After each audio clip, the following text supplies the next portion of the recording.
சுக்குக்கு மிஞ்சிய மருந்துமில்லை, சுப்பிரமணியருக்கு மிஞ்சிய தெய்வமும் இல்லை.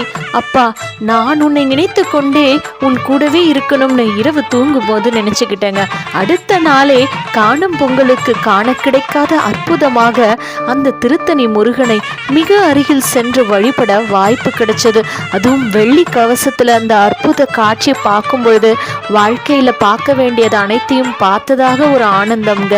பார்க்கிங் ஃபுல்லானதுனால கால்நடையாகவே மலை ஏறி இறங்கிய அந்த அனுபவம் ரொம்ப புதுமையா இருந்தது.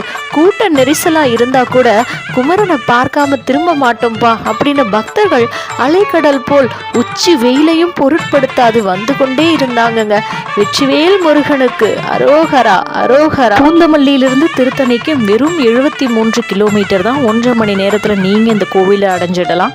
இந்த கோவிலுக்கு வரக்கூடிய பக்தர்களுக்கு முருகனுடைய அருள் எப்பொழுதும் இருக்கு அப்படின்றதுல எந்த ஒரு சந்தேகமும் இல்லைங்க. தினமும் முருகப்பெருமானை உள்ளன்போடு வழிபட்டால் நல்ல காரியங்கள் நடந்து கொண்டே இருக்கும் என்பதற்கு அடையாளமாகத்தான் இங்கு வரக்கூடிய பக்தர்கள் காவடி எடுப்பதும் பால் குடம் சுமப்பதும் என முருகனுக்காகவே உருகி உருகி தங்கள் வாழ்க்கையை கொடுத்து கொண்டிருக்கிறார்கள்.